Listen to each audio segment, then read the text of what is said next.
para ela colocar para gravar a chamada e também para colocar a vinheta para a gente dar início ao 11º debate da 10ª Mostra Ecofalante U. Deixa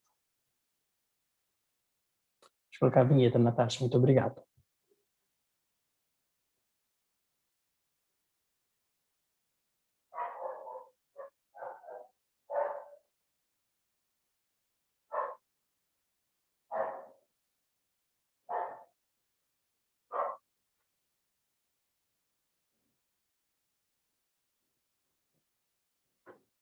Então, boa tarde a todos. Meu nome é Vinícius, eu sou do PET Geografia da Universidade Federal de Uberlândia, do campus de Uberlândia, e estou hoje representando os realizadores dessa atividade.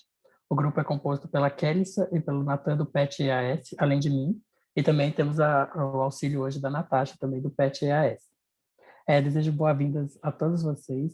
Este é o 11º debate realizado pela Ecofalante UFO, uma mostra de filmes e documentários socioambientais promovidos pela Diretoria de Cultura e PETs da Universidade Federal de Uberlândia, em parceria com a 10ª edição da Mostra Ecofalante. Antes de iniciarmos a atividade, é importante ressaltar que, em relação à emissão de certificados, os participantes que tiverem interesse em recebê-los devem preencher um formulário com a lista de presença e uma pesquisa de opinião, que será disponibilizado mais ao fim da palestra. Os certificados serão emitidos pela Pró-Reitoria de Extensão e Cultura da UFO e ficarão disponíveis para o download por meio do Sistema de Extensão da Universidade, o CIEX. Lembrando também, galera, que nossa próxima atividade ocorrerá na segunda-feira, dia 13 de setembro, às 5h30 da tarde, referente ao filme Arica. Então, acompanhe nossas redes sociais, no Instagram, para maiores informações. Lembre que para cada debate é necessária uma nova inscrição e que os filmes devem ser assistidos previamente. Agora vamos dar início aos debates sobre os filmes A Nova Corporação e A Campanha contra o Clima. Para conversar sobre os mesmos conosco, contamos com a participação de Ana Carolina Amaral. Ela é jornalista formada pela Unesp e mestre em Ciências Holísticas pelo Schumacher College. Colaborou para veículos como Rainbow Verde, Super Interessante, Carta Capital, Época e Globo News. Cobriu conferências internacionais como a Rio+20 e a COP de Climas da ONU. Desde a Conferência de Paris, atua com questões ambientais e de sustentabilidade desde 2001. Hoje cria formatos e conteúdos audiovisuais pela criadora e é secretária executiva da Rede Brasileira de Jornalismo Ambiental, além de escrever para o blog Ambiência da Folha de São Paulo. E também participa com a gente Eduardo Sabarreto. Eduardo possui graduação em Ciências Econômicas pela Universidade Federal de Minas Gerais, mestrando e doutorando em Economia pela Universidade Federal do Fluminense. Ele é professor adjunto no Departamento de Economia e no programa de pós-graduação da mesma universidade. É também membro do Núcleo Interdisciplinar de Estudos e Pesquisas sobre Marx e o Marxismo, UNIEP-Marx, sendo que sua pesquisa concentra-se nos temas de crise ambiental e crise estrutural do capitalismo. É autor do livro O Capital na Estufa, para a crítica da economia das mudanças climáticas. Agora, cada um dos convidados terá um tempo para expor seus comentários e percepções acerca dos filmes e das temáticas. Posteriormente, teremos um espaço para o bate-papo, perguntas e respostas. Então, fiquem à vontade para interagir pelo chat ou solicitar fala. Agora, eu abro para os nossos convidados a palavra.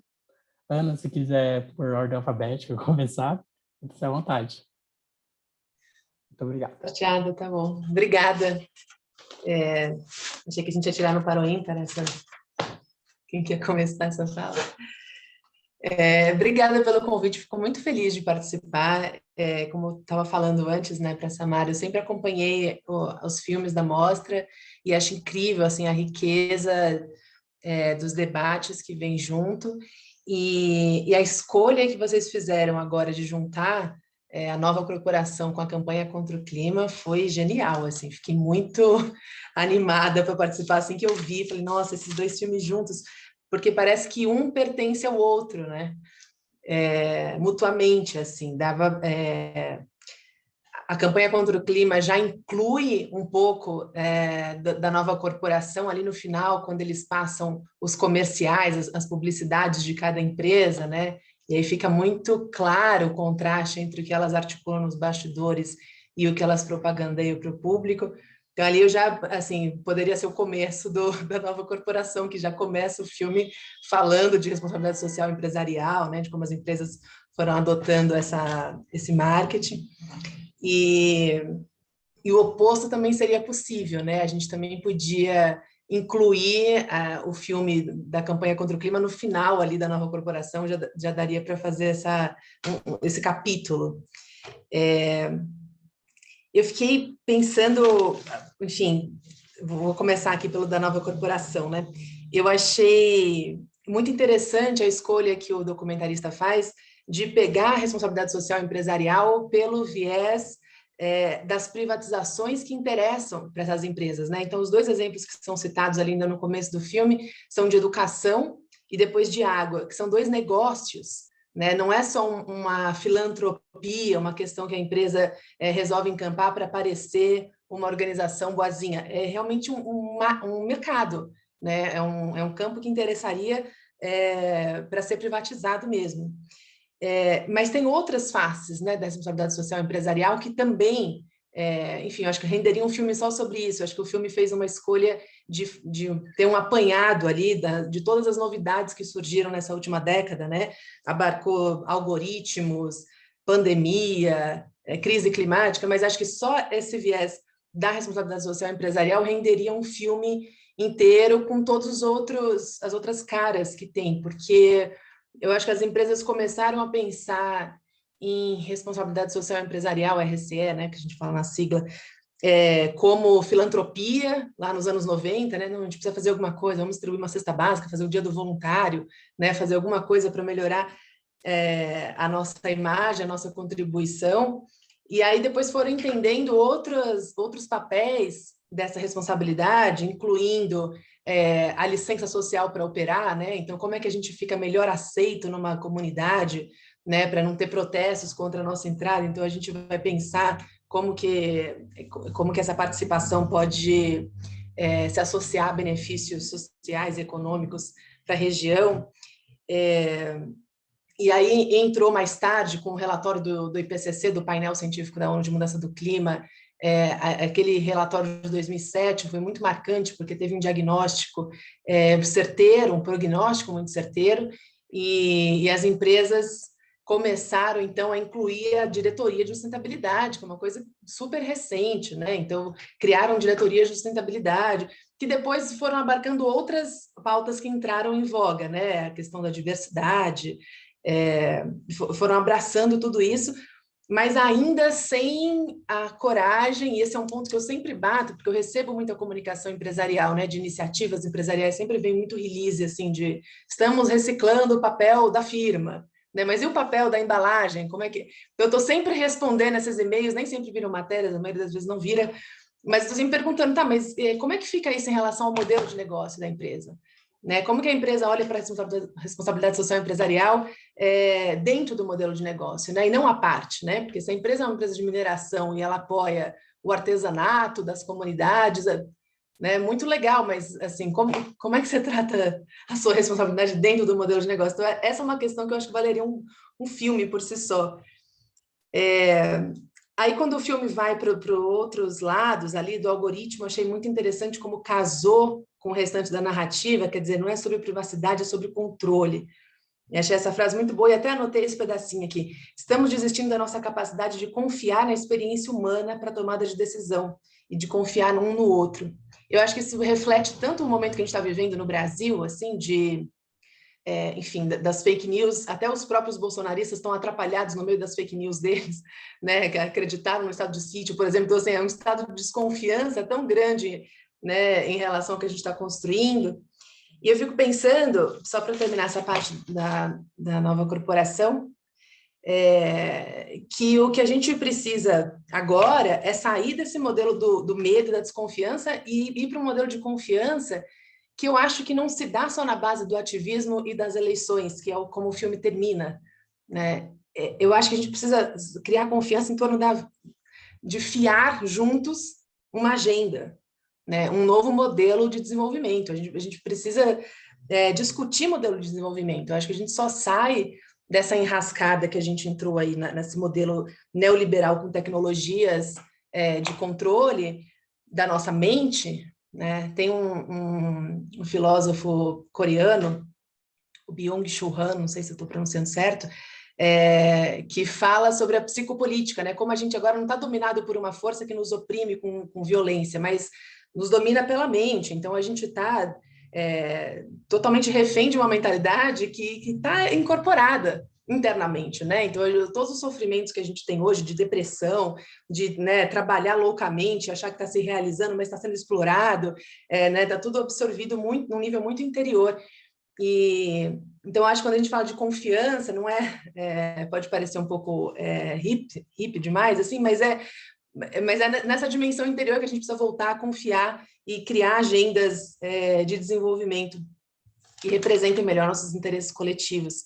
Eu achei que o filme faz um pulo assim de uma narrativa que vai o tempo todo criticando e apontando o dedo para as empresas, né, para essa organização psicopata, que eu acho muito interessante como ele traz isso do outro filme, né? E aí, de repente, me pareceu um salto, né? De repente, vai para o finalzinho esperançoso de ativismo e eleições. A impressão que eu fiquei é que o documentarista achou que ele estava pegando muito pesado, a gente estava num momento já muito sem esperança, só, meu Deus, o mundo está acabando e não tem mais o que fazer.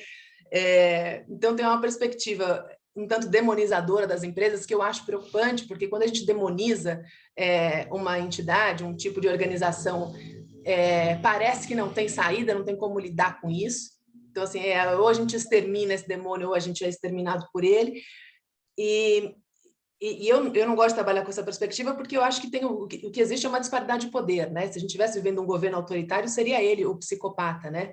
Se fosse um governo absoluto e que estivesse dominando né, todos os interesses, a gente estaria chamando ele de psicopata. Então, eu acho que existe uma disparidade de poder. Como é que a gente reequilibra isso? Com democracia, com ativismo e com eleições. Acho que ele acerta ali. Mas acho que teve um salto, assim. Então, ele sai do demônio para entrar no ativismo e nas eleições. Eu acho que uma ponte para esse salto, fiquei com essa reflexão depois, é essa agenda de construção de modelo de desenvolvimento, sabe? A gente voltar a confiar e a sonhar com alguma perspectiva de futuro que nos represente. E aí, falei pra caramba de um tema que nem é a minha especialidade, eu vou entrar agora rapidinho no que é, no tema que eu acompanho mesmo. Eu amei esse filme da campanha contra o clima. Assim, para mim, normalmente é difícil assistir filmes de temas que eu acompanho, porque me causa uma angústia muito grande, mas esse eu adorei assistir, assim, porque ele é muito investigativo, né? Ele cava quais são os personagens que a gente que conseguem admitir o que está acontecendo, e mesmo os que não admitem completamente, como o Myron Webber lá, que em nenhum momento ele fala claramente que eles estão, de fato, espalhando, enfim, informações falsas, mas o filme consegue investigar e revelar isso. E, inclusive, capturando arrependidos, né? Aquele apresentador que se mostra arrependido, e a investigação da Naomi Oreskes com Os Mercadores da Dúvida, que é um livro que a gente merecia trazer para cá. Achei um filme genial, assim, na forma como ele vai investigando e revelando a farsa, que é muito difícil de fazer. É um baita trabalho de investigação. E me surpreendeu a relação, eu não conhecia essa relação, dos pesquisadores que trabalhavam na indústria do tabaco, né, divulgando informação falsa sobre como o tabaco enfim, faz bem para a saúde ou não faz mal para a saúde, ser o mesmo pesquisador, esse Frederick Seitz, eu até quero pesquisar mais sobre ele, ser o mesmo pesquisador que é contratado para começar a fazer as pesquisas, né, de difamação da ciência climática. E aí me lembrou muito Bruno Latour, que é um pesquisador francês que eu entrevistei o ano passado para a Folha, e que ele fala, vou até ver se eu mostro só a primeira pergunta dele para vocês.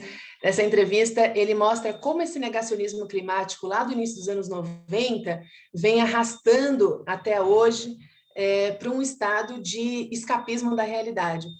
E aí eu pergunto para ele como ele chegou a essa relação, eu só vou ler essa frase, e aí eu passo a bola, prometo. Ele responde assim, eu pergunto como ele chegou a essa relação, e ele responde: é bem óbvio que o negacionismo não pode ser justificado por nenhum efeito cognitivo. algo por trás da negação da realidade, porque se sua casa está pegando fogo e você diz, não, nada está acontecendo, sua mente não consegue processar isso. Isso significa para sua mente que você terá outra casa para onde você pode se mudar. Então, você pode deixar essa aqui queimar. Esse negacionismo é como se eu não vivesse no mesmo planeta que você. E ele fala que essa ausência de um mundo comum está nos enlouquecendo, porque é como se para essa super elite houvesse mesmo outro planeta, e eles conseguem escapar, né? E a gente que se dane. Então, vou deixar o restante para os comentários aqui, vou passar a bola que eu me empolguei, falei demais já.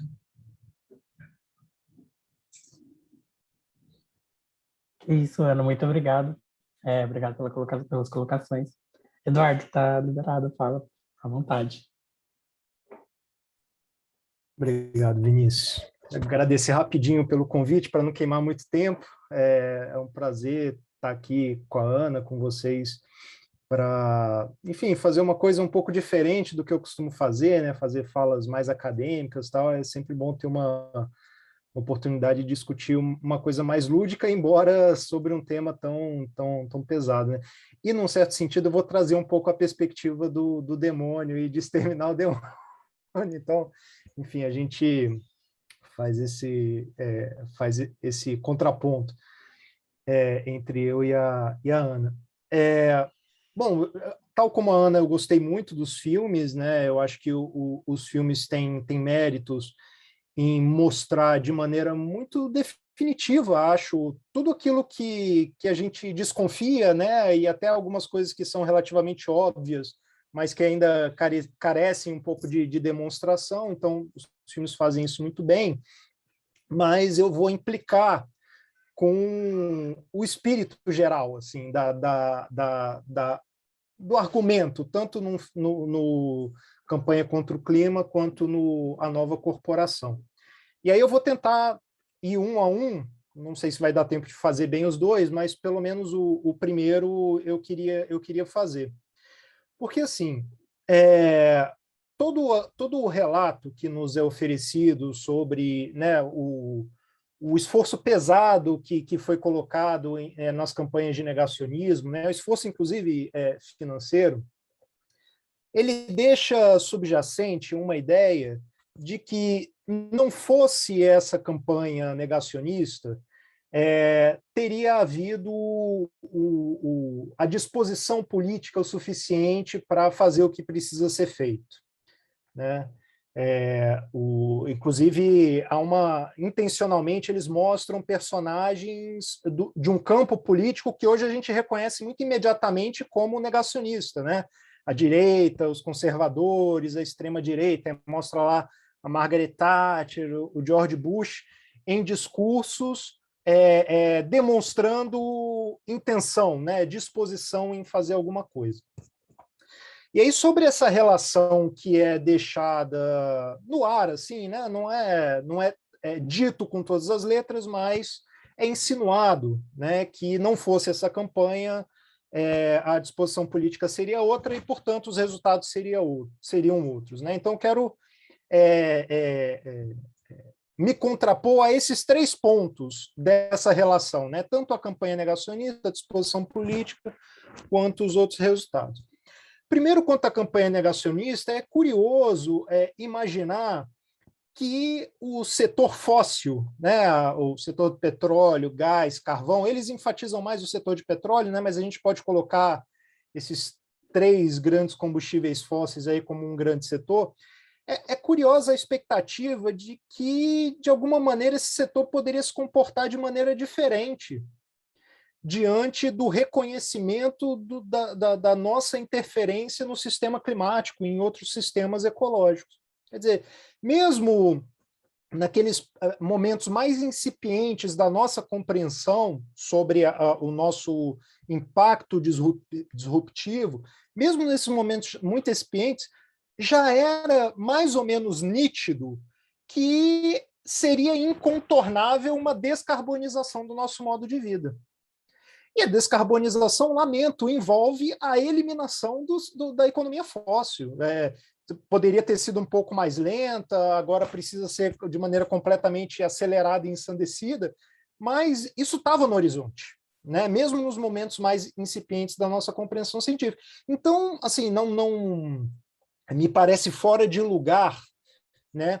Mesmo que de maneira insinuada, uma expectativa de que esse setor poderia se comportar de maneira diferente. Isso não desculpa o comportamento do setor, tá certo? É, obviamente, um comportamento que está nos arrastando para um precipício, né? Para um risco existencial para a humanidade.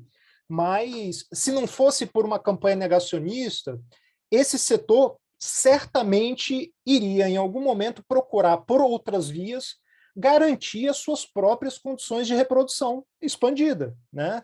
O setor fóssil, como qualquer outra indústria, como qualquer outro setor, é um setor que está condicionado à expansão, né? A expansão que garante a valorização do capital. Muito bem, então não deveria causar surpresa, causar espanto, embora a crítica seja muito bem colocada, né? Isso é uma coisa deplorável que aconteceu, mas é um deplorável que faz parte da natureza do objeto que a gente está criticando, né? E aí, mais ou menos nesse mesmo sentido, eu acho que está fora de lugar a expectativa de que aquela disposição política poderia ter sido sustentada não fosse pela campanha negacionista. E eu digo isso pelos mesmos motivos do que eu acabei de dizer. E aí essa afirmação não vale só para o campo conservador, para a direita, vale até para o assim chamado progressismo, né? o campo da centro-esquerda, a esquerda da ordem, digamos assim. Né? Se a gente está falando de campos políticos da ordem, a gente está falando de campos políticos que disputam projetos alternativos de gestão da ordem, que disputam alternativas de melhor administração do existente. Né? E se a gente está falando de administração do existente, a gente está falando de um tipo de atuação política, de agir político, que não pode, quase que por definição, se voltar contra o existente. Né? E aí, de novo, recuperando aquela ideia de que a nossa interferência disruptiva sobre os sistemas climáticos exige um recuo considerável da nossa escala de atividades, da nossa escala de produção, da nossa escala de consumo. Se é isso que está posto, se é essa tarefa que está posto, ela é claramente conflitante com os parâmetros reprodutivos da sociedade capitalista. A sociedade capitalista é calibrada para crescer. Ela só se reproduz em movimento expansivo. Né? É algo que atenta frontalmente contra a lógica do capital, contra a natureza da sociedade organizada em torno do capital, o decrescimento.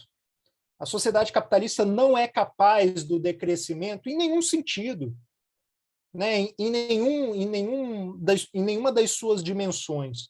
Então, portanto, tudo aquilo que a gente precisa fazer está fora do horizonte dessa política tradicional, que a gente divide entre mais à esquerda, mais à direita, enfim. Então, e a percepção disso, desse caráter inconciliável entre o que a gente precisa fazer e o que a gente pode fazer no capitalismo, a percepção disso está mais ou menos ao alcance até mesmo do público leigo, tá certo? Até mesmo de atores políticos que não se põem muito a pensar sobre capitalismo, sobre pós-capitalismo, sobre sociedades alternativas. Essa intuição desse conflito que eu acabei de mencionar está ao alcance de atores políticos como George Bush, como Reagan, como Thatcher, enfim, e tanto como Lula, como tantos outros. Né? Então, o que eu estou querendo apontar é que, mais cedo ou mais tarde, ainda que não tivesse havido a campanha negacionista, aquela disposição política que aparece no filme teria mudado, a chave ia girar, como girou, tá certo? Mas o giro, claro, ele em parte é explicado pelas campanhas negacionistas, mas em parte ele também é explicado por essa tensão entre o que precisa ser feito e o que pode ser feito, dada a sociedade atual. né? E por fim, a questão dos resultados, né, muito frustrantes, eu diria o seguinte: não é verdade que pouco foi feito nas últimas décadas. Não é verdade que a campanha negacionista interditou políticas de estímulo a fontes renováveis, ou que tem interditado políticas de estímulo aos ganhos de eficiência energética. Pelo contrário, nos últimos pelo menos 30 anos, houve uma proliferação extraordinária de políticas climáticas apoiadas especialmente nesses dois vetores, né, o das fontes renováveis e o da eficiência energética. E ainda assim, a despeito dessa explosão de políticas, a despeito de um relativo sucesso dessas políticas, os resultados em termos de contenção das trajetórias crescentes de emissões foi absolutamente frustrante. O inverso do que precisaria ter sido. A gente não conseguiu sequer interromper a dinâmica de crescimento das emissões, que dirá reduzir as emissões. Né? Então, tem algo que aí por trás que precisa ser explicado e que vai um pouco mais além de mera vontade política, de mera pressão popular. O ponto é, essa sociedade ela é um rolo compressor de crescimento tão grande, ela demanda energia abundante e barata de uma maneira tão vigorosa que até mesmo os nossos mais expressivos sucessos em termos de renováveis, em termos de eficiência energética, até mesmo eles são insuficientes diante da dinâmica de crescimento da demanda energética. Só para vocês terem uma ideia, toda a nossa capacidade de hoje de gerar oferta de energia a partir de fontes renováveis, se a gente eliminar todos os combustíveis fósseis e ficar só com fontes renováveis, a gente não atende nem 15% da demanda energética atual. A nossa capacidade de ofertar energia a partir das fontes renováveis hoje, ela atenderia a demanda dos anos 50, do início dos anos 50. Por quê? Porque, embora a capacidade de gerar oferta de energia a partir das fontes renováveis tenha crescido extraordinariamente nas últimas décadas, ela cresceu menos do que a oferta de energia a partir do petróleo, a partir do gás natural e a partir do carvão. Todos esses três combustíveis fósseis tiveram acréscimos de oferta maiores do que o acréscimo de oferta de energias renováveis nos últimos 30 anos.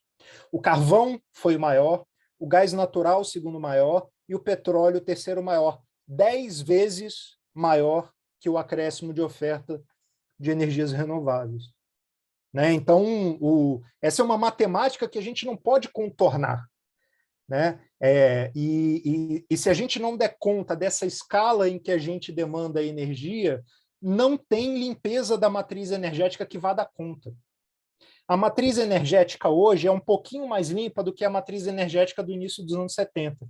Mas eu prefiro a matriz energética do início dos anos 70, porque lá no início dos anos 70 a gente usava 2,5 vezes menos combustíveis fósseis do que usa hoje. Então, a relação entre os combustíveis é importante? É, mas a escala em que a gente os utiliza é muito importante também. Na verdade, eu acho que é o mais decisivo.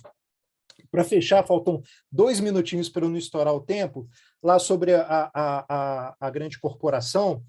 Eu discuto muito consumo, né, porque existe uma pressão para o indivíduo remodelar os seus padrões de consumo, o seu modo de vida. Né? Existe uma cobrança cada vez mais presente. E eu sempre procuro chamar a atenção para o fato de que essa mudança nos padrões de consumo ela é possível. Para cada indivíduo isolado, ela é possível dependendo da força de vontade, da disposição ao sacrifício, dos recursos financeiros de cada indivíduo. Mas cada um de nós aqui consegue moderar o seu impacto material sobre o planeta. Mas a variável decisiva não é o indivíduo. A variável decisiva é a totalidade. Se a gente está falando de meio ambiente, de desestabilização climática, a variável decisiva é a totalidade. E notem, lembrando que eu já disse no início, o capitalismo não consegue conviver com contração do consumo em termos absolutos. E não só não consegue viver, como precisa recorrer sistematicamente há estratégias para garantir que o consumo não diminua. Então, tem algumas estratégias muito conhecidas, como a obsolescência programada, talvez seja a mais conhecida, né, porque ela garante que a renovação da necessidade de consumo vai se dar mais frequentemente. O encarecimento de práticas de reparo, a obsolescência moral, né, baseada em táticas de propaganda, etc. E a nova corporação mostra de maneira muito convincente que essa garantia de um consumo crescente tem contornos cada vez mais científicos.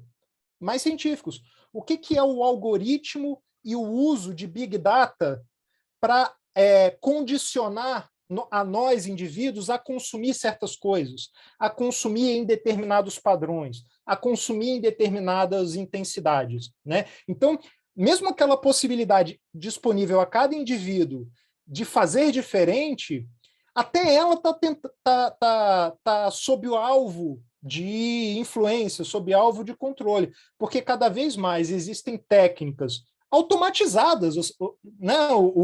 A inteligência artificial combinada a Big Data, a técnica de Big Data, ela permite automatizar esse condicionamento ao consumo e tira cada vez mais das nossas mãos até mesmo a possibilidade de controle das nossas vidas individuais, que dirá a totalidade, né, a síntese das diversas condutas, dos diversos padrões individuais. Então, para fechar, eu estourei um minutinho, embora né, eu tenha gostado bastante dos filmes e de ter tido a oportunidade de assisti-lo, eu levantaria essas, sei lá, talvez eu poderia chamar de ingenuidades, né? É um pouco difícil dizer isso, porque eu estou discutindo aqui no plano do que estava implícito. Eu não sei se era isso mesmo que era a intenção dos diretores, dos produtores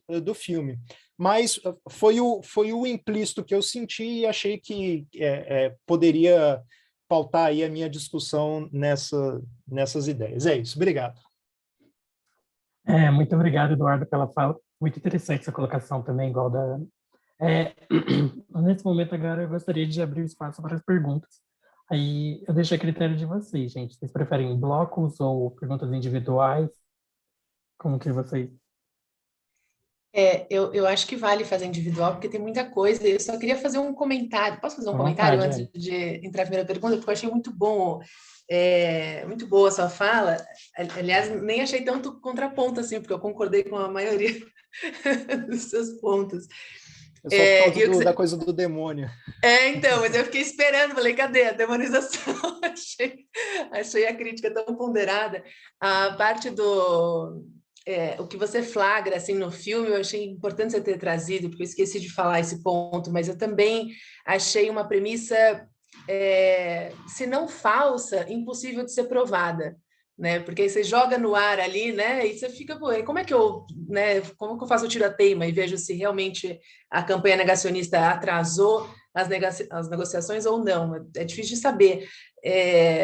Mas realmente não acho que ali tinha disposição política, naquele início dos anos 90. A gente teve a Rio 92, que eu acho que foi o maior consenso, o maior avanço que poderia ter havido, e acho que não existia nem maturidade política e nem tecnológica para a gente ter um acordo como a gente tem um acordo de Paris agora.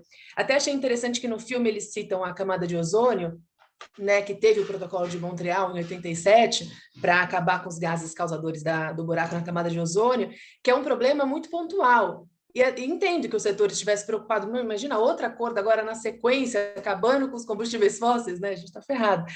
Imagino que eles tenham pensado isso. Só que a questão climática é muito mais complexa do que a questão do buraco na camada de ozônio, porque são vários tipos de poluentes espalhados pelos motores da economia global inteira. Então, não é uma coisa específica que você junta ali um punhado de fabricantes de 2 ou 3 setores e faz um acordo. Todo o modelo de desenvolvimento, os motores da economia global, literalmente, que precisam ser repensados. E de lá para cá, a gente ganhou uma maturidade tecnológica que torna hoje viável a gente fazer uma transição completa para renováveis. Solar e eólica, 2 décadas, era uma piada, né? Hoje, a Alemanha tem planos sérios de ser movida à base de solar e eólica. Então, achei esse comentário muito bom. E eu fiquei pensando depois, será que dá para medir esse atraso. Agora, se as empresas, vou te devolver uma provocação, se as empresas não têm todo esse poder de atrasar as negociações pelo clima no mundo, será que o tamanho do demônio não é tão grande assim? Quer dizer, a despeito das empresas, apesar de toda a campanha negacionista, o mundo continua se movendo nessa direção e abrindo, inclusive, tendências de negócios e obrigando as empresas a se adaptarem, né? Tem diversas empresas de combustíveis fósseis hoje, vou citar duas. Uma, a BP, a British Petroleum, se comprometeu a cortar 40% do investimento em a produção, 40% da produção de óleo na próxima década, e está procurando se converter no médio e longo prazo em uma empresa de energia. Então, está mudando a mentalidade, que já é uma adaptação um pouco ao cenário, né? Então, peraí, combustível fóssil não é mais negócio, então eu sou empresa de energia, vou investir em eólica e tal. Aqui no Brasil, a Votorantim também, agora chama Votorantim Energia, que era um braço de exploração de combustíveis fósseis que está focando agora em eólica. Então, tem também um movimento de, peraí, onde que tem negócio? Vamos adaptar e virar para cá. Veja esse movimento, embora também veja resistência, né? A gente teve a Petrobras tentando... isso foi um lobby, assim, um tanto de bastidor, mas de atrasar veículos elétricos no Brasil. A gente tem uma dificuldade de engatar a produção de elétricos no Brasil, porque ameaça também os negócios tradicionais de combustíveis fósseis e de carros tradicionais aqui, não só a Petrobras, né? A Anfávia. Mas, enfim, tem essa resistência e, por outro lado, quando o negócio vira, tem uma adaptação, né? Então, eu fiquei pensando isso, assim, será que o demônio não é tão poderoso assim?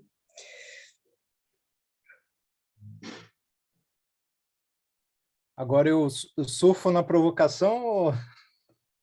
À vontade, Eduardo, para responder. Não, é rapidinho também, assim, porque para deixar espaço para as perguntas. Assim, quando eu abri minha fala fazendo referência ao demônio, né, talvez eu precisasse ter sido mais claro, mas o tempo e a correria me impediam.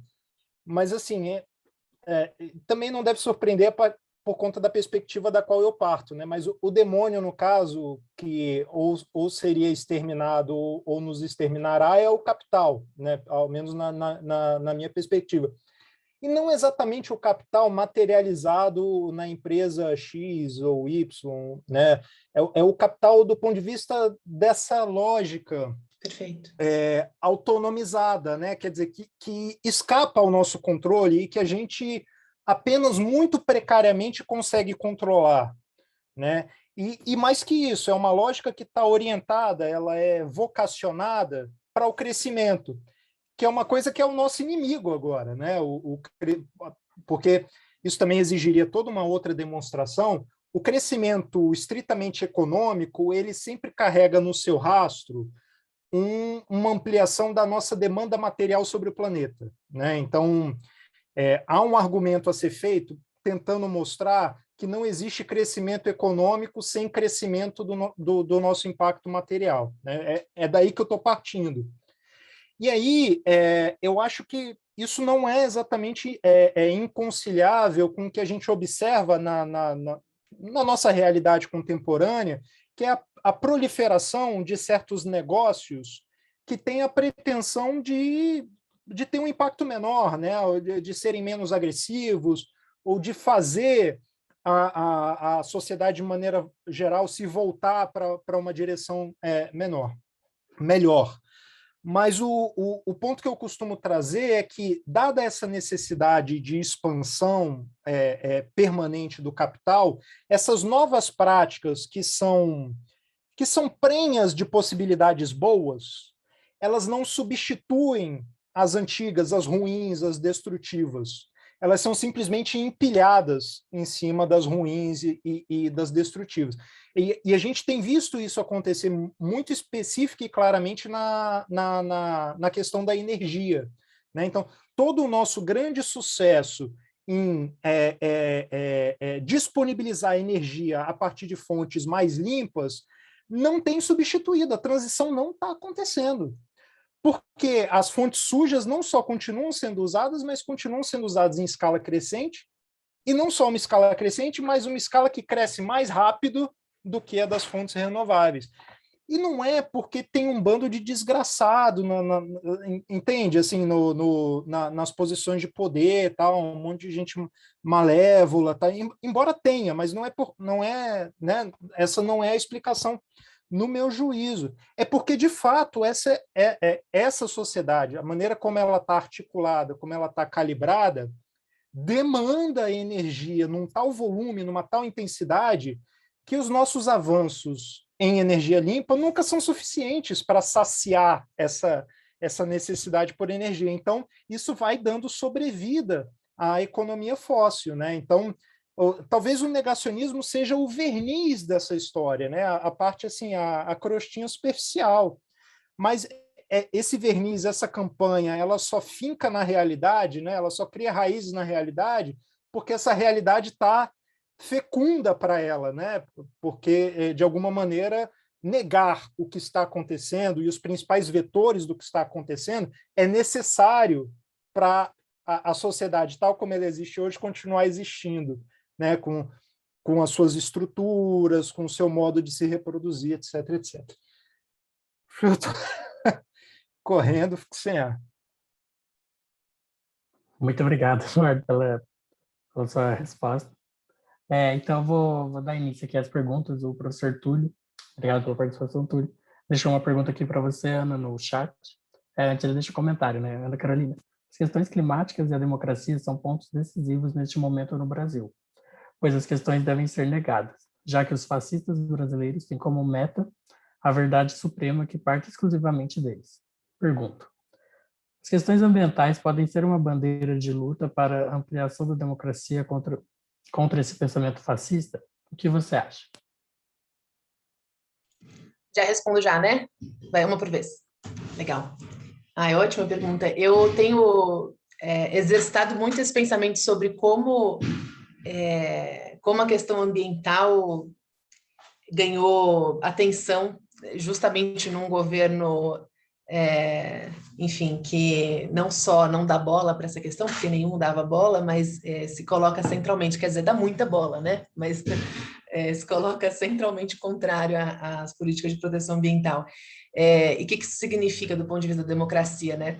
A gente tinha uma ideia de que a democracia, eu tinha, né, uma ideia de que a democracia estava garantida e que a gente precisava agora discutir isso quando eu escolhi, com 12 anos de idade, trabalhar com o meio ambiente, né? A gente precisava discutir modelo de desenvolvimento, entendendo que a democracia é condicionante básica para isso, né? A gente não consegue discutir desenvolvimento sustentável né, se não estiver num ambiente democrático. Então, entendendo que uma é condicionadora da outra, né, a democracia é condicionadora do desenvolvimento sustentável, e que a gente está nesse buraco em que falta um horizonte desejado, que eu acho que é a grande questão agora, que a gente fica nesse debate, a gente volta porque a gente já conhecia, mas a gente não criticava também o que a gente conhecia, né? Mas agora não dá, então é melhor voltar. Não, a gente precisa criar um novo horizonte desejado, e esse é um exercício puramente democrático, né? A gente criar uma agenda de desenvolvimento. Então, acho que essa é a relação, e acho que a questão ambiental é uma das poucas, se não a única pauta que sobreviveu à polarização, assim, por mais que ela fosse rejeitada pela direita e apontada pela extrema direita, e apontada até com a pauta de comunista. Eu tenho muitas fontes que são de direita e que se sentem ofendidos com isso, porque falam, eu não sou comunista, eu sou de direita, eu sou neoliberal, e eu acho que a sustentabilidade é a pauta mais importante que a gente tem que discutir na próxima década. Então, eu acho que é uma pauta onde é possível haver essa convergência de direita e esquerda dentro da civilização, né, dentro do campo civilizatório, para conseguir, de novo, né, unir, ter alguma confiança em alguma construção de agenda. Embora a própria democracia tenha sido empurrada para a esquerda, né? Assim, mas acho que talvez a pauta ambiental ainda pode ser esse espaço de convergência. Obrigada. Muito obrigado, Ana. Só na sua dúvida, professor?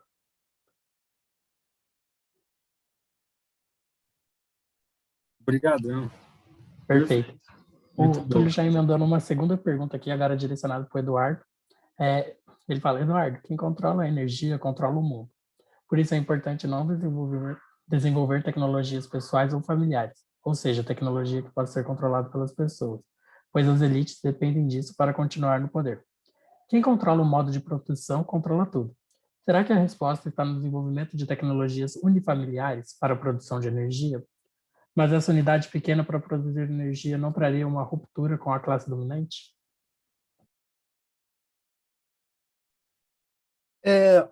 Eu acho que não.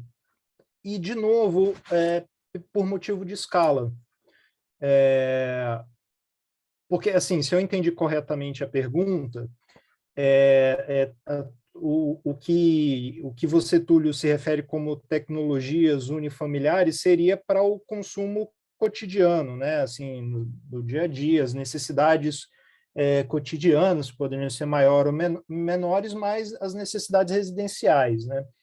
E o consumo residencial ele é uma fração relativamente pequena de toda a demanda de energia, né? Eu estava fazendo essa conta hoje, um aluno perguntou, vou falar de memória aqui, tá? Eu sei que assim, eu estou aproximado, não sei se é exatamente isso, mas representa 13% aproximadamente, não chega a 14% o consumo residencial. Então, assim, eu veria como um tipo de movimento que pode, eventualmente, proporcionar uma autonomia um pouco maior para, enfim, para determinadas comunidades, né, ou para determinados povos. Eu tô agora lendo aquele livro do T dos Povos, o Por Território e Por Terra e Território, que é espetacular, recomendo para todo mundo, e tem um capítulo especificamente sobre isso, né, sobre soberania energética. Mas aí a ideia de soberania energética não é exatamente para ser de fato um ponto de ruptura com o sistema, mas é um ponto para viabilizar, né, uma luta de ruptura. Quer dizer, nessa leitura que eu estou trazendo aqui, motivado pela tua pergunta, a ideia é que a soberania energética não é a luta de ruptura propriamente dita, mas ela arma a luta de ruptura, né, na medida em que ela vai ser travada nos diversos espaços, nos diversos territórios. Então, assim, eu acho que não seria uma ruptura com a classe dominante, mas pode nos habilitar a sermos mais subversivos, digamos assim, né? Na medida em que haja o desejo e a organização para tal. E eu quero reforçar algo que eu falei na minha primeira fala, que é essa tensão que sempre existe entre o que é possível num âmbito mais restrito e o que é possível para o todo. Eu falei do indivíduo, né? É possível o indivíduo moderar o seu consumo, moderar os seus padrões de vida, etc, etc. Mas é possível também, eventualmente, né? É possível para uma comunidade, é possível para uma cidade, é possível até para um país, né? A Ana mencionou de maneira muito pertinente a Alemanha, né? Enfim, e o projeto energético da Alemanha. Agora, do ponto de vista de quem controla a energia, isso é contornável. Do ponto de vista de quem controla a energia, o que é inadmissível é a eliminação do seu setor. O que é inadmissível é o encolhimento do seu setor. Então, se de alguma maneira o recuo em um ponto puder ser compensado pelo avanço em algum outro ponto, aí sim, bem, aí para a classe dominante não chega a arranhar, digamos assim, as condições em que essa classe é de fato dominante, né? Então, tal alcance de países limpar a sua matriz energética eventualmente está ao alcance de países, até mesmo reduzir o seu nível de consumo energético. Se a gente pegar os 28 países da União Europeia, nos últimos 30 anos, é possível observar uma redução do nível de emissões de quase 30%. Né? Então, esses resultados pontuais, isolados, eles são possíveis. A questão é o que está acontecendo no todo. A redução do nível de emissões na União Europeia teria sido possível sem a exportação de indústrias pesadas em energia para a China? Teria sido possível sem a explosão do nível de emissões na China? Né? Então, para a saúde do sistema, né? Para a saúde da classe dominante, para a saúde dos setores mais poderosos, insisto, a variável mais decisiva é a soma total, é o todo, né? E não exatamente como cada uma das partes está se movendo. Movimentos isolados contra a corrente são toleráveis, contanto que sejam compensáveis por outros movimentos, né, a favor da corrente. Assim eu vejo a questão. Posso só comentar em cima da pergunta? Dá licença. Oi. Porque o Túlio falou essa última parte, né, de produzir energia e não ter a ruptura da classe dominante, né? Então, embora eu concorde que então é uma produção assim, muito pequeno, né? Então é uma perda muito pequena para esse setor, né? Então não deveria trazer uma ruptura ou um problema aí. Mas se a gente pegar um exemplo bastante recente, a gente pegar essa produção dos painéis com painéis solares nos domicílios, né? Uberlândia, por exemplo, é um dos municípios líderes no Brasil com produção e instalação dessas placas, né, no Brasil. Então, e aí o que começou, então, o que acontece? Eu tenho, sei lá, se a pessoa tem aí um painel, né, então ela gera eletricidade durante o dia, então ela gera em excesso, então ela manda isso para a rede. Né? Então, ela fica com um ganho, vamos dizer assim, né? É um registro que gira dos dois sentidos, né? Tanto fica com ganho e depois de noite eu preciso de energia porque não tem mais sol, aí eu preciso consumir da rede. E acaba acontecendo muitas vezes que a pessoa fica com crédito de energia, né? Isso aí estimulou, começou aí, eu não sei que fim que levou, mas eu sei que ano passado e ano retrasado estava tendo todo o setor de lobby, talvez a Ana Carolina seja mais por dentro disso até, né? De tentar passar uma lei que trouxesse, regulamentasse o uso dessa energia e quanto que poderia ser usado, como que isso poderia ser feito, limites para isso, quer dizer, uma faixa bem pequenininha, né? E o setor já está ali brigando, já provocando uma ruptura. Quer dizer, não sei até que ponto, né? Que, assim, na teoria não deveria, mas na prática tem alguns exemplos que já vão contra, né? É só comentar isso. Rapidinho, só para acrescentar, achei muito boa essa pauta. Eu estou até aqui com uma palpitação, porque é uma pauta que eu preciso escrever sobre ela. E vai lembrando das tarefas que eu não completei ainda. Essa briga, ela é bem complexa, assim, eu estou tentando entender os lados da história, porque quem produz painel solar diz que as distribuidoras estão querendo acabar com o incentivo que eles têm, que tem redução de impostos para solar.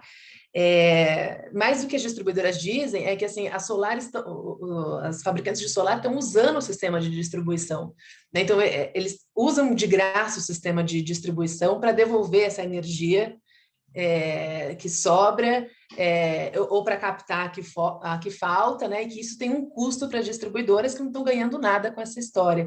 E além da faixa residencial, tem os negócios, né? As empresas também podem aderir. Eu tenho uma fonte que está com uma fazenda em Minas e que queria ser a fazenda movida só a solar e que não consegue porque está cheio de obstáculos ali. Porque as distribuidoras estão tentando cobrar alguma coisa por isso, estão tentando inventar uma taxa para poder ser usado esse sistema de distribuição. Mas é uma briga bem interessante, e interessante ver vocês discutindo isso com esse potencial de ruptura, como vocês falaram, assim, interessante. Fala aí, Eduardo, tranquilo. Eu lembrei de uma coisa, acho que foi em 2020, eu até escrevi um textinho sobre isso, foi noticiado, apareceu em vários portais, mas eu acho que eu vi na CNN, se não me engano, internacional. de um grande avanço que teria sido proporcionado, né? Um grande breakthrough, né? Que eles chamam, não é exatamente avanço, né? Enfim, uma inflexão na geração de eletricidade a partir de uma tecnologia solar controlada por inteligência artificial. Essa conquista tecnológica ganhou notícia, inclusive, foi repercutida, inclusive, porque o Bill Gates, de alguma forma, estava por trás, financiando esse empreendimento. E aí, eu lembrei disso porque a Ana falou que, de fato, não é só residencial, né? E essa tecnologia ela seria capaz, inclusive, de alimentar algumas indústrias pesadas, que são indústrias que são um pouco impermeáveis às tecnologias renováveis, né? Porque são indústrias que consomem muito intensamente energia, e aí essa grande conquista tecnológica poderia entrar no setor de cimento, por exemplo. E aí, na matéria da CNN, eu falava, inclusive, que isso era tecnologia assim, de mudar o jogo, assim, de salvar o planeta, né? E aí você vai lendo e descobre, casualmente, no meio da matéria, que a tecnologia está patenteada. E aí, onde é que está o problema? É que a patente ela não tem outra função senão garantir um poder de monopólio por um certo tempo. Ou seja, de restringir o acesso por mecanismos jurídico-econômicos por um certo tempo. Então, veja, a gente está diante de um cenário que nos cobra, caso apareça uma tecnologia como essa, nos cobra a rapidíssima generalização do uso de uma tecnologia como essa. Se essa é uma tecnologia capaz de salvar mesmo, de resolver a questão energética, então ela precisa estar à disposição de todo mundo, né? Quer dizer, de todos os setores produtivos, de toda a indústria pesada, de todo o setor de serviço, de toda a agricultura, etc., etc. Mas ela está patenteada. O que explica isso? Se não a lógica do capital, né? Então, esse é um caso específico em que a gente vê como que essa lógica, que é perversa, né, em vários sentidos, ela coloca os sujeitos em conflito com até mesmo necessidades para a sobrevivência, né, da espécie, até mesmo desses sujeitos, né? Então, eu trouxe aqui mais um caso para acrescentar ao caso que a Ana e a Samara trouxeram, né, de tensão entre as distribuidoras e as fabricantes de solar, enfim. Por onde quer que a gente olhe, a gente vai encontrar exemplos como esse. E não é casual, né? Não é casual. Muito obrigado, gente. A discussão está muito interessante. Vou emendar numa pergunta que a Samara deixou aqui, ela não deixou direcionada para ninguém, então sintam-se à vontade para responder.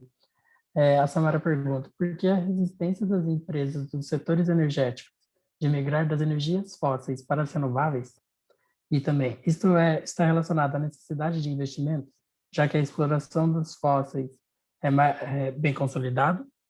E daí ela deixa um comentário, o capital tende a se expandir para onde as oportunidades aparecem, e as oportunidades com as renováveis deveriam ser enormes. Quem quiser responder as perguntas da Samara, sinta-se à vontade.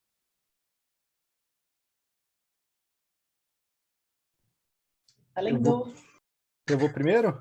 Pode ser. Tá, tudo bem. Então, eu acho que a palavra resistência coloca a coisa num plano subjetivo.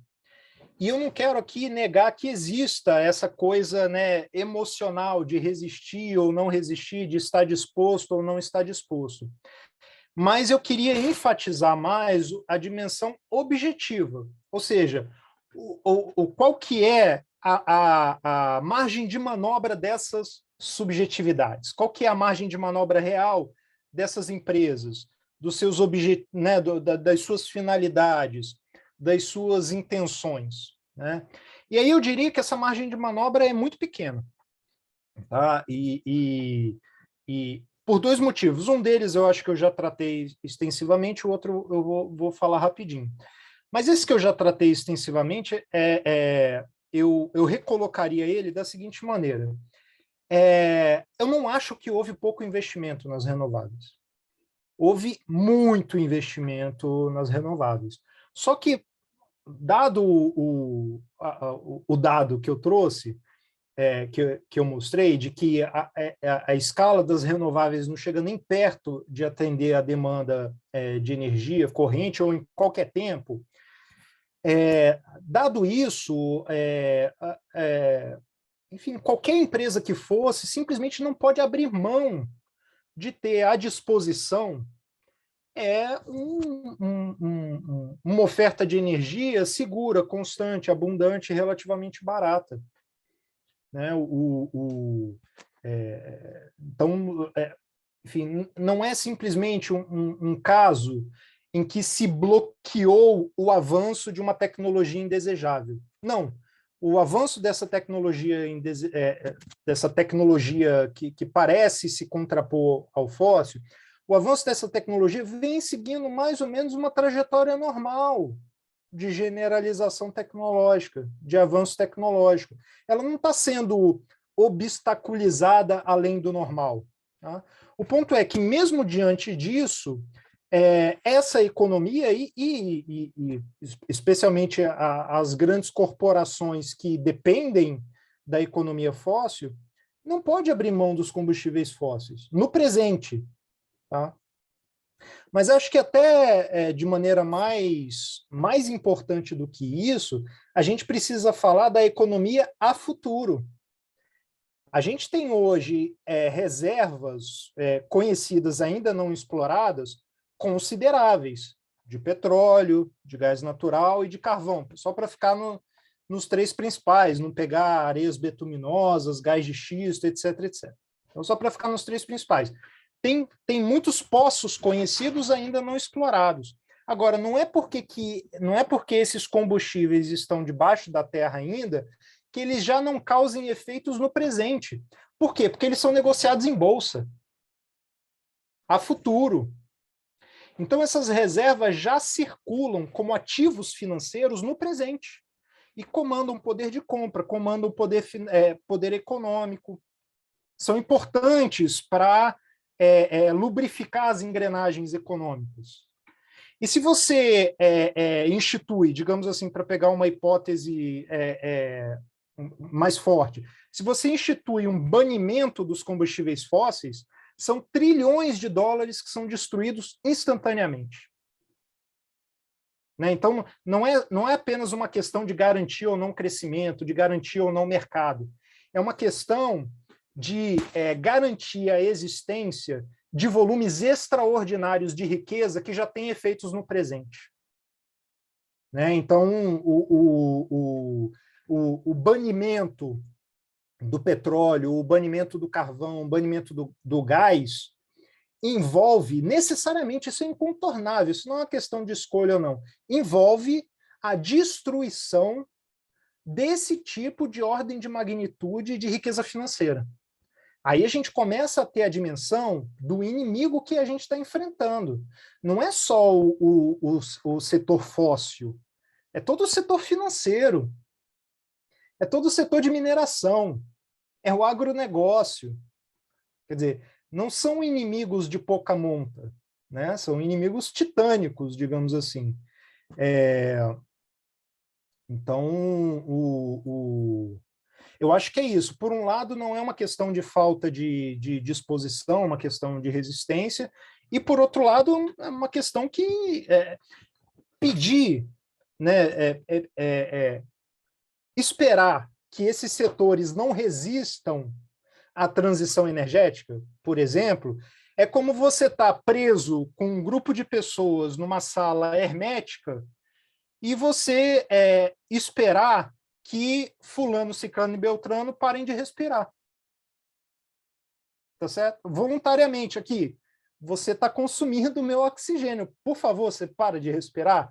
Ou então você faz uma votação para decidir quem vai parar de respirar. Né? E é claro que o alcance da metáfora para aí, porque se a gente fosse levar adiante, a gente descobriria que a gente precisaria matar fulano, ciclano e beltrano.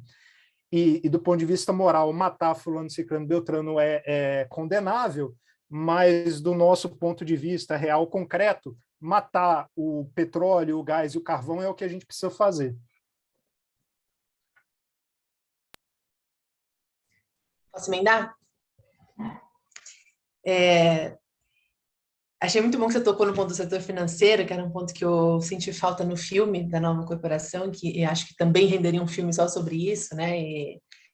E acho que o que eu tenho como referência o Ladislau Dalbor para, né, para discutir economia improdutiva, né, e como a gente entrou nesse cassino e a gente está todo mundo correndo meio sem saber para onde por conta desse ritmo imposto pelo setor financeiro. Só que, por outro lado, tem uma novidade nesse debate climático que também vem do setor financeiro, que é do desinvestimento, né?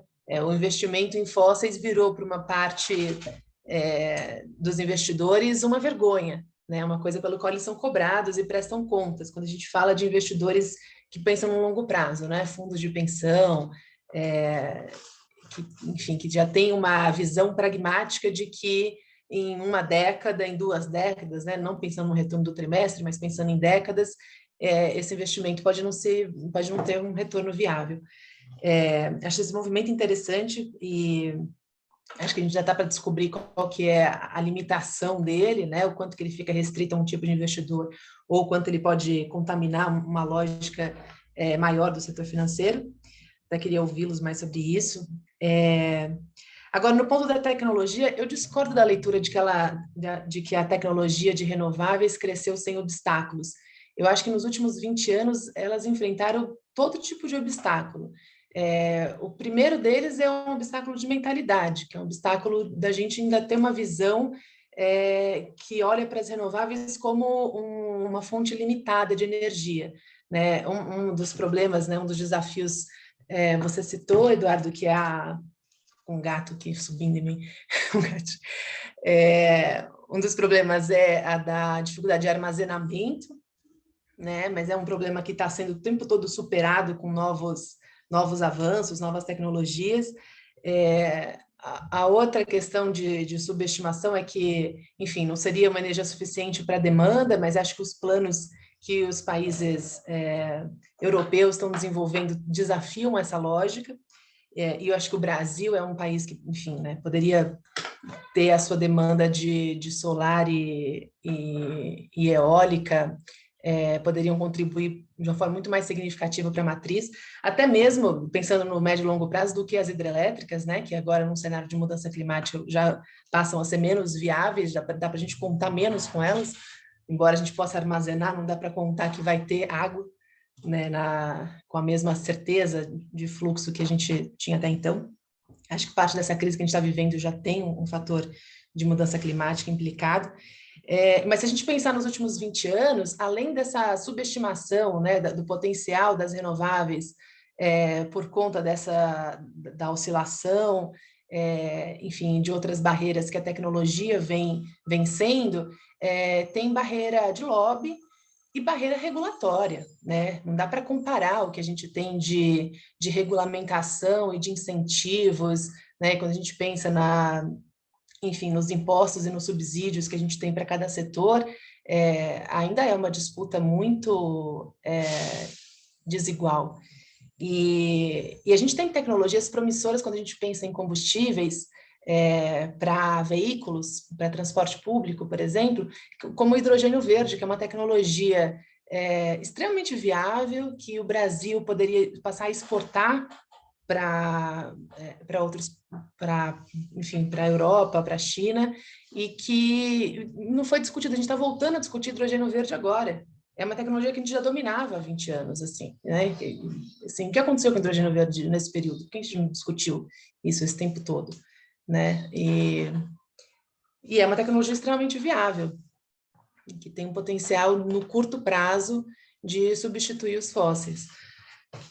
O Brasil também tem enfim, tem um problema de território com ela, mas o Brasil também tem os combustíveis, os biocombustíveis, né, que também no curtíssimo prazo consegue substituir fósseis e tem uma resistência internacional para absorver essa tecnologia, porque é uma tecnologia dominada pelo Brasil. Só o Brasil virtualmente só o Brasil teria a condição de produzir biocombustíveis sem competir com alimento, né? Tem território suficiente para produzir alimento, para produzir biocombustível, para conservar floresta, sem causar um conflito. Em outros países isso já causaria, como causou em 2008, né?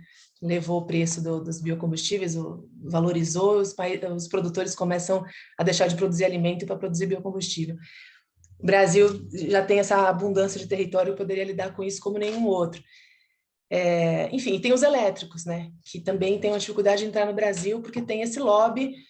A gente está vendo um outro tipo de lobby parecido com esse, que é de adesão de tecnologias mais limpas para motores de carros, e a Anfávia está brigando contra isso, porque acha que a pandemia, enfim, desacelerou o consumo. Eles têm um monte de carro lá para ser vendidos ainda com a tecnologia anterior, então a nova norma com a tecnologia mais limpa não pode entrar em vigor.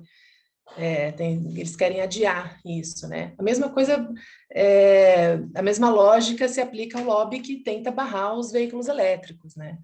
Que inclusive deve ser mais bem aceito do que os veículos à base de biocombustíveis, porque por uma questão tecnológica mesmo, né? De se ligar melhor com os painéis digitais, com outras tecnologias que são pensadas para carros, e que é uma tendência no mundo inteiro, e o Brasil está muitíssimo atrasado, né? Não tem nenhuma perspectiva dessa tendência vir para cá.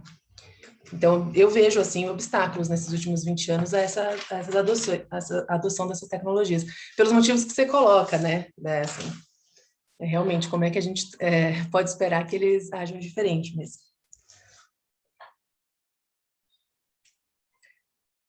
Agora, já que vocês me permitiram um silêncio, deu tempo de lembrar de uma outra coisa, eu acho que eu comentei com vocês, né, um fato que me surpreendeu no último ano, em agosto do ano passado, foi esse anúncio da BP, da British Petroleum, que eu até separei aqui para ler para vocês, ó, é a redução de 40% da produção de petróleo e gás nos próximos 10 anos. E aí há um aumento dos investimentos em renováveis. Eu não sei a porcentagem desse investimento, o que ele significa em relação aos investimentos em fósseis, né? Porque eles continuam. Ela não anunciou um desinvestimento, né? Mas a queda de 40% da produção na próxima década indica mesmo uma tendência de mudança de foco nos negócios. Não sei em que proporção em relação ao total dos outros investimentos da empresa. Mas acho que essa resistência ela tem um limite quando o contexto se consolida. Assim. E acho que o que aconteceu de 2015 para cá foi a consolidação de um contexto. Ainda que um ano depois do Acordo de Paris, a gente teve a eleição do Trump, né? E aí as conferências do clima, aconteceu uma coisa inédita, que eu nunca imaginei ver numa conferência do clima, que foi um evento para a defesa dos combustíveis fósseis, do carvão, dentro da Conferência da ONU para Clima, assim, que foi uma coisa que foi promovida pelo governo Trump. Ainda assim, o Acordo de Paris resistiu a isso e está tá se mostrando irreversível. Então, eu acho que essa condição de irreversibilidade do cenário aponta para uma adaptação em vez de uma resistência.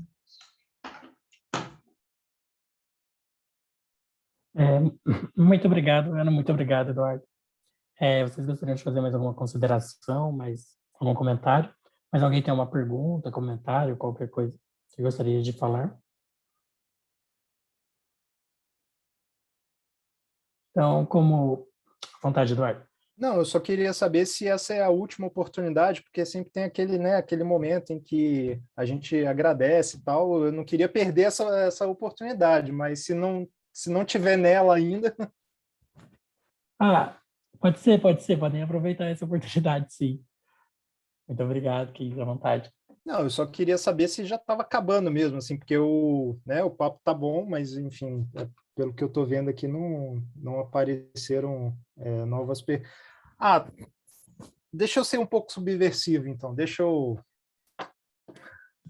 Já que sobrou tempo, né? Eu tô apegado.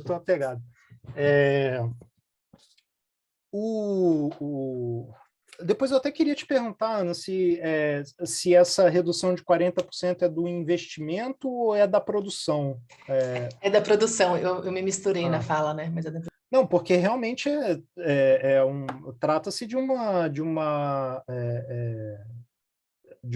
prognóstico sem precedente. Assim, eu acho que não tem paralelo de algum outro país ou cidade ou ou grande petroleira falando em redução da escala de operações. Isso realmente, enfim, mostra que, ao menos no plano retórico, a pressão realmente sobre esses atores está muito grande, né? Assim, né? Então, no mínimo, no plano do discurso, eles estão se sentindo pressionados o suficiente para declarar coisas desse tipo. Agora,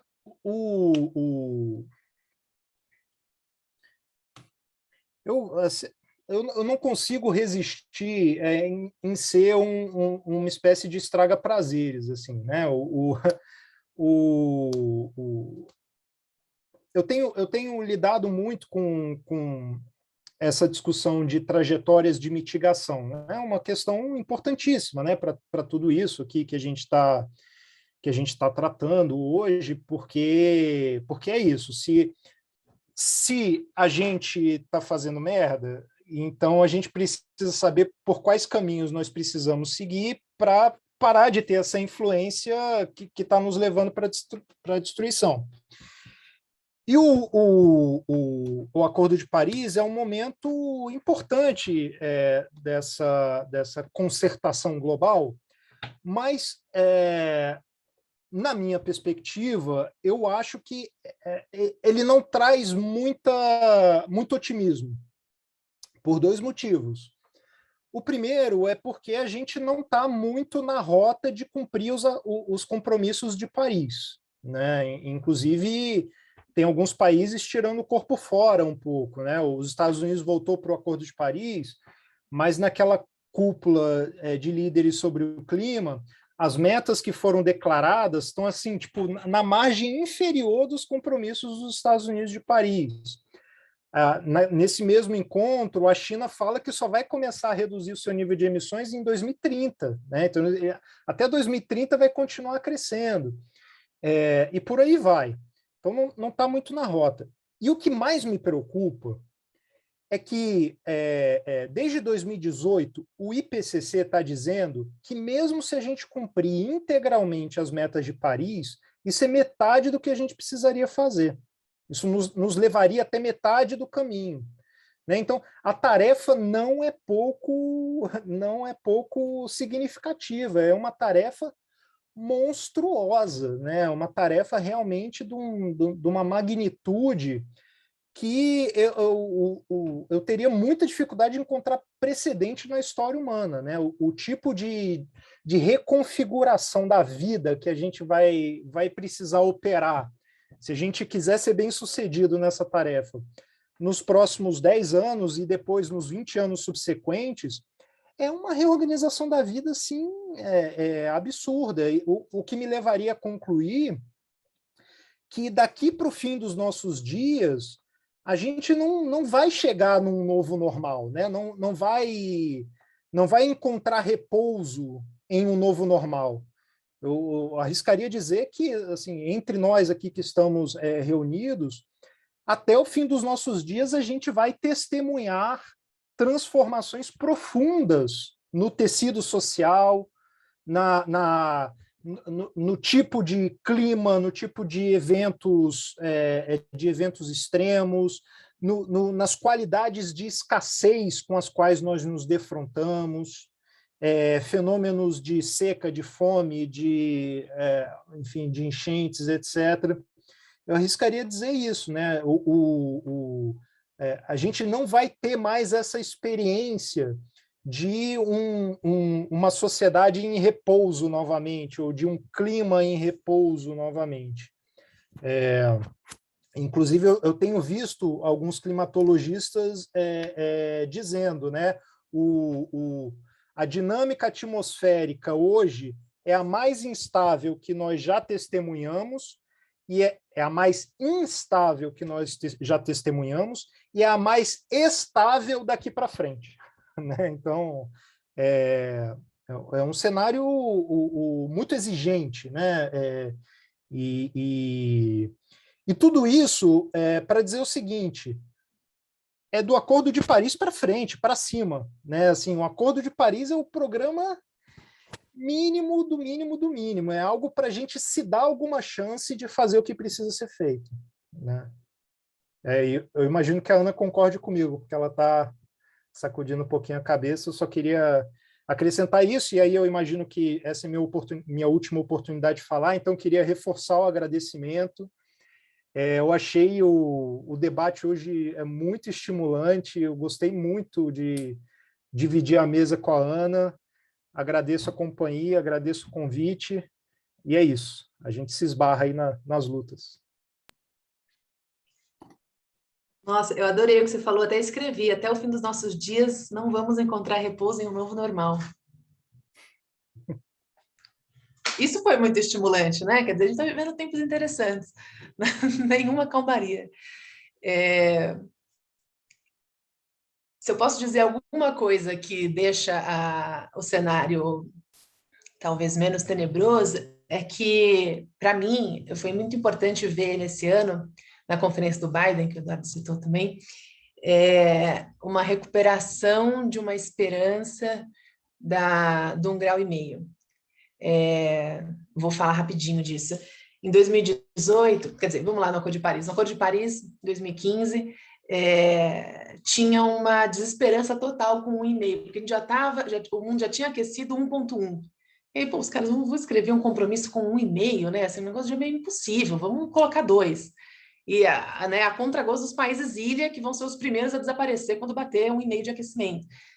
E mesmo assim assinaram, né? Assinaram com a perspectiva de que o IPCC ia produzir um relatório em 2018, dando as condições para chegar a 1,5. Né? Então, vamos deixar para o IPCC avaliar se é possível ter 1,5 ou não. Enquanto isso, a gente faz aqui um acordo se comprometendo com entre 1,5 e 2. Foi isso combinado. Aí o IPCC vem em 2018 e fala, olha, é possível ficar 1,5 se a gente cortar as emissões pela metade até 2030. E pânico geral, né? Assim, até teve eu estava na conferência em 2018, na Polônia, e os diplomatas, os representantes dos países não queriam aceitar o relatório.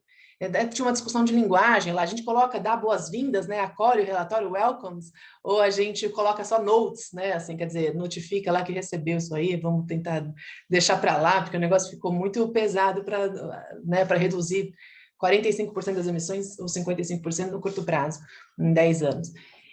Então, tinha uma desesperança geral com isso. E aí, né, governo Trump, e aí aqui governo Bolsonaro, então ficou fechou os horizontes total. E para mim também, né, na minha vida, assim, pessoal, se é que me resta alguma vida pessoal, também fiquei, assim, sentindo, caramba, ferrou. E aí, com essa conferência do Biden, foi retomada uma série de decisões, de compromissos, anúncios, que voltam a dialogar com essa perspectiva. Então, a exceção da China é muito importante, que o Eduardo destacou, né, que ela fala que só vai reduzir perto de 2030, mas uma parcela significativa dos grandes emissores falam em redução de emissões perto de 50%, inclusive o Brasil até o fim de 2030, né, até o final da década. Então, teve uma recuperação desse espírito de que, não, peraí, é possível a gente fazer uma mudança brusca agora no roteiro, né? E agora, para a COP26, um dos objetivos da presidência da COP eles até falaram isso em entrevista para o Valor Econômico, é manter vivo esse limite de 1,5 graus, quer dizer, a gente acreditar que a gente consegue, em uma década, mudar essa trajetória de emissões. E é claro que a compensação, né, via reflorestamento, como a Samara comentou, vai ser chave para isso, porque vai ser difícil a gente contar com o fim dos combustíveis fósseis num prazo curto, mas e tem até um problema nisso que a gente vai precisar fiscalizar né, porque tem toda uma contabilidade para não ter mais greenwashing em cima disso. Mas enfim, de qualquer forma é uma recuperação de perspectivas, assim, a gente está encarando, né, a crise. Então, eu queria terminar com isso, para dar uma balanceada nessa frase pesadíssima que eu vou levar comigo, que até o fim dos nossos dias não vai ter repouso. Mas obrigada, eu também adorei a conversa. Eu tenho várias perguntas que eu vou deixar para fazer depois, vou tentar contatar vocês. Mas adorei também dividir a mesa com o Eduardo, foi super rico, super estimulante. Valeu. Muito obrigado, gente. Eu quero agradecer.